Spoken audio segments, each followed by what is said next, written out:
चलिए शुरू करते हैं आज का टॉपिक।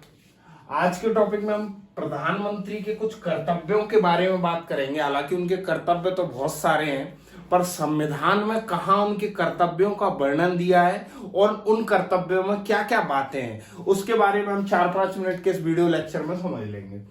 तो प्रधानमंत्री के कर्तव्य का सबसे पहले जिक्र कहाँ हुआ है? तो प्रधानमंत्री के कर्तव्य का सबसे पहले जिक्र हुआ है आर्टिकल 78 में। आर्टिकल 78 में प्रधानमंत्री के कर्तव्य का जिक्र हुआ है। पहले ही क्वेश्चन यहां से बनता है कि संविधान के किस अनुच्छेद में प्रधानमंत्री के कर्तव्यों के बारे में बात कही गई है?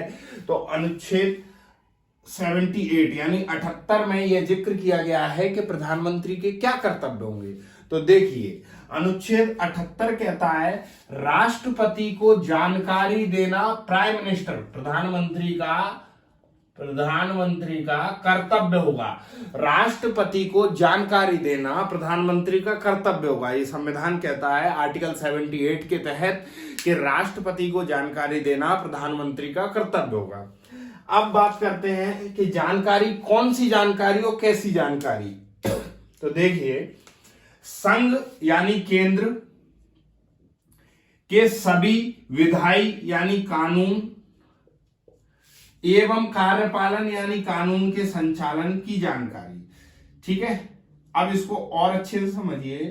कहने का मतलब यह है केंद्र जो विधि यानी कानून बना रहा है, केंद्र जो है जो विधि कानून बना रहा है उसके बारे में जानकारी राष्ट्रपति को दी जाएगी कि हम ये कानून बना रहे हैं। तथा केंद्र कौन कौन सी योजनाओं का क्रियान्वयन कर रहा है, तो कार्यपालन, उसकी भी जानकारी किसे दी जाएगी? राष्ट्रपति को दी जाएगी। कहने का मतलब है कि केंद्र द्वारा बनाए गए जितने भी विधि हैं, विधायी जो कानून हैं, और उन कानून का संचालन किस प्रकार किस प्रक्रिया से हो रहा है, इस सब की जानकारी किसे दी जाएगी? राष्ट्रपति को दी जाएगी। क्यों दी जाएगी? क्योंकि यह प्रधानमंत्री का कर्तव्य है, पीएम का कर्तव्य है। समझे? ऐसे ही दूसरा, राष्ट्रपति के द्वारा मांगे जाने पर होता क्या है, बहुत सी बार राष्ट्रपति को ऐसा लगता है कि अगर केंद्र कोई गलत कानून तो नहीं बना रहा जिससे नागरिकों के अधिकारों का हनन हो, या किसानों के हित में कोई कानून नहीं बनना हो, या महिलाओं के हित में कानून बन रहा है या नहीं, ये अगर राष्ट्रपति को इस सब के विषय में थोड़ा बहुत भी संदेह होता है तो राष्ट्रपति क्या करता है? राष्ट्रपति के द्वारा मांगे जाने पर, राष्ट्रपति क्या मांग रहा है? संघ के सभी विधायी, मतलब संघ कौन कौन से कानून बना रहा है और उन कानूनों का संचालन किस प्रक्रिया के द्वारा कर रहा है। तो राष्ट्रपति ये मांग सकता है संसद में, प्रधानमंत्री से मांग सकता है कि आपकी सरकार जो है, प्रधानमंत्री सदन का नेता होता है तो प्रधानमंत्री से मांग सकता है कि आप कौन कौन से कानून बना रहे हो और उन कानूनों का संचालन कैसे कर रहे हो। ठीक है, इसकी जानकारी कौन मांग सकता है? राष्ट्रपति। तो जानकारी देना प्रधानमंत्री का कर्तव्य होगा। समझे? जानकारी देना प्रधानमंत्री का कर्तव्य होगा। ठीक है, अब इसके बाद अगला तीसरा जो कर्तव्य है उसको और देखिए। मान लीजिए किसी कोई बिल है, उस पर उस विभाग के मंत्री ने निर्णय ले लिया। ये थोड़ा सा समझने का है, आप गौर से समझिए, समझ में आ जाएगा।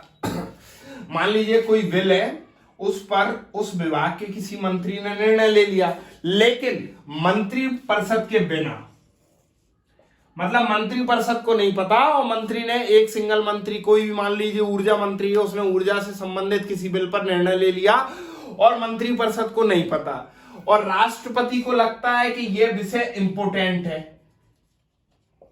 राष्ट्रपति को क्या लगता है कि यह विषय इंपोर्टेंट है। भाई, एक व्यक्ति अगर निर्णय लेगा किसी बिल पर तो हो सकता है उसमें गलती हो, यह स्वाभाविक सी बात है, और 100 लोग या 50 लोग उसी विषय पर अगर विचार विमर्श करेंगे तो राष्ट्रपति को क्या लग रहा है कि यार ये विषय इंपोर्टेंट है, इस पर पूरी मंत्री परिषद को सलाह मशवरा करना चाहिए, पूरी मंत्री परिषद को इसमें आना चाहिए। तो राष्ट्रपति किसको निर्देश देगा? पीएम को। क्यों? क्योंकि पीएम सदन का नेता है। तो राष्ट्रपति ने जब पीएम को निर्देश दिया तो पीएम क्या करेगा? मंत्री परिषद की बैठक बुलाएगा इस बिल पर दोबारा चर्चा करने के लिए। अब आप दोबारा समझिए इसे। मान लीजिए मंत्री ने किसी बिल पर निर्णय ले लिया और निर्णय के बाद कह दिया यही बिल है बिना मंत्रिपरिषद की सलाह के, बिना मंत्रिपरिषद की बैठक के, परंतु राष्ट्रपति को क्या लगता है कि यह बिल तो यार इंपोर्टेंट बिल है, इससे जनहित के लिए बहुत अगर यह बिल अगर थोड़ा ही कमी हुआ तो जनहित में इसके लिए हानि हो जाएगी। तो राष्ट्रपति क्या करता है, मंत्रिपरिषद को, राष्ट्रपति जो है इसको अगर इंपोर्टेंट समझता है तो प्राइम मिनिस्टर को निर्देश देता है कि वो मंत्रिपरिषद की बैठक बुलाए और बैठक के बाद दोबारा चर्चा करे कि इस बिल में कुछ संशोधन करना है या इसमें कुछ और सुधार करने हैं जिससे नागरिक कल्याण हो सके। तो इस तरीके से हम प्रधानमंत्री का कर्तव्य संविधान के सिर्फ एक जगह लिखा है, अनुच्छेद 78 में 3 कर्तव्य, सरकार कैसे कैसे कानून बना रही है, उनके कानूनों का संचालन कैसे कर रही है उसके बारे में। राष्ट्रपति ने अगर मांगा तो प्रधानमंत्री का कर्तव्य होगा कि वह देगा। और तीसरा आप समझ ही लिए, मंत्री ने अगर निर्णय ले लिया और मंत्रिपरिषद के बिना और वह बिल जो है राष्ट्रपति को लगता है कि इंपोर्टेंट है तो प्रधानमंत्री को निर्देश देगा और प्रधानमंत्री मंत्रिपरिषद की बैठक बुलाएगा। यह कर्तव्य होंगे प्रधानमंत्री के, यह जो कर्तव्य होंगे वो प्रधानमंत्री के। ठीक है, तो छोटी सी वीडियो में आप प्रधानमंत्री के कर्तव्य को समझ लेते हैं। अब हम संसद में अगला टॉपिक संसद को लेकर आएंगे तो संसद पढ़ेंगे।